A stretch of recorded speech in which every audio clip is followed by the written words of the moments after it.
Plastic పెట్టే చోట biodegradable material పెట్టాలంటే దానికి ఆ పర్టికులర్ ప్రింటింగ్ మెషిన్ ఎంతవరకు యాక్సెప్ట్ చేస్తే కలర్స్ అంత సాచురేషన్ ఇవన్నీ కూడా ఆలోచించాలి దేశం.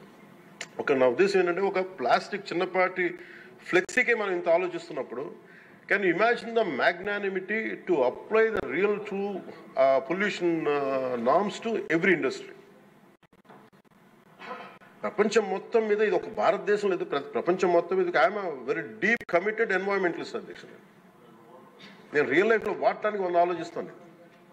కానీ ప్రాక్టికల్గా మనం చూసేటప్పటికి ఇప్పుడు ఏ పరిశ్రమ అయినా సరే పొల్యూషన్ లేకుండా ఏ పరిశ్రమ లేదు, ఒకటి లేదు. కాబట్టి ఏమవుతుంది, అప్లై చేయాలి ఒక రూల్ అంటే ఇది గౌరవ ముఖ్యమంత్రి గారు కూడా మీకు రెగ్యులేటరీ బాడీగా ఉండాలి తప్ప మీరు ఎన్ఫోర్స్మెంట్ బాడీగా నిజంగా పొల్యూషన్ కంట్రోల్ ఉంటే అది ఏ రకమైన ఒక అస్తిత్వానికి దారి ఒక స్థిమితం లేకుండా ఎలా వెళ్ళిపోతుందని ఒక భయం ఉంది అందరికీ, ఇంక్లూడింగ్ గౌరవ ముఖ్యమంత్రి గారికి కూడా ఉంది. ఇది వారి దృష్టికి నేను ప్రత్యేకంగా తెలియజేశాను. సో అది ఒక నామ్లో అదొక పరిగణలోకి తీసుకున్నాం అధ్యక్ష. అలాగే వీఆర్ వెరీ కమిటెడ్ ఫర్ ఇది ఒక్క ఆంధ్రప్రదేశ్ రాష్ట్రానికే కాదు, ఎంటైర్ మన భారతదేశానికి సంబంధించి కానీ ప్రపంచానికి సంబంధించి మన అందరి బాధ్యత ఇది, అందరి బాధ్యత. అలాగే పారిశ్రామికవేత్తల బాధ్యత కూడా ఉంది. కొన్నిసార్లు నదుల్లో కాలుష్యాలు వదిలేస్తానంటారు, జరుగుతూ ఉన్నాయి కొన్ని చోట్ల. ఉదాహరణకి మనకి డెల్టా పేపర్ మిల్సే ఉంది, మనకి భీమవరం డెల్టా పేపర్ మిల్స్ మొత్తం అసలు కూర్చోబెట్టి ఒక బలమైన పంట కాలం నాశనం అయిపోయినాయి. అది మీ దృష్టిలో ఉంటుంది, మీకు తెలుసు. కానీ ఇప్పుడు దాన్ని తీసేద్దామంటే ఇప్పుడు దీన్ని ఎలా శిక్షిస్తారు దీన్ని చెప్పండి. దీనికి కొంత ఒక విస్తృతం నేను ఎందుకు నేను ఒక వేగ్గా అడగలేదు అధ్యక్ష.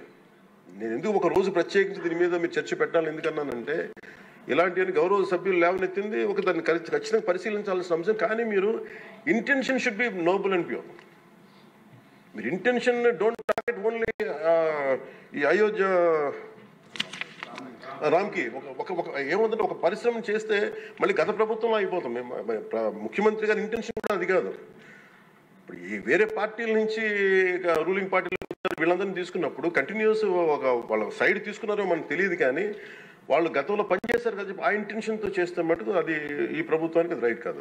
అది we are committed for it. At the same time we are here to make sure certain positive changes has to take place.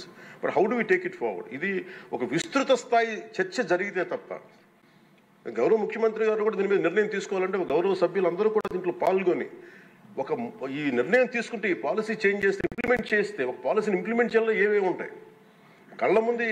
మనకి ఈ రోజుకి వివేకానంద గారి కేసులో మర్డర్ జరిగిందని తెలుసు, మనం ఇంకా చేయలేకపోతున్నాం దాన్ని. ఇవన్నీ అందుకని దీన్ని ఏంటంటే నా ఉద్దేశంలో అపీల్ టు యూ గౌరవ శాసనసభ్యుల్ని నేను ఒకటే కోరేది ఏంటంటే బొండమ్మ గారిని ఖచ్చితంగా it will be taken, it will be considered and this is my commitment to you all. ఈ సభకి మీ ద్వారా నేను కమిట్మెంట్ ఇస్తాను. పర్యావరణాన్ని చాలా చాలా ప్రప్రథమమైన ప్రథమ బాధ్యతగా తీసుకున్నాం అధ్యక్ష. కాకపోతే దీనికి ఏంటంటే ఫండింగ్ ఇవన్నీ ఉన్నాయి. మీ ఫండింగ్ దాటి కూడా చెప్తున్నాం అధ్యక్ష. ఇది ఒక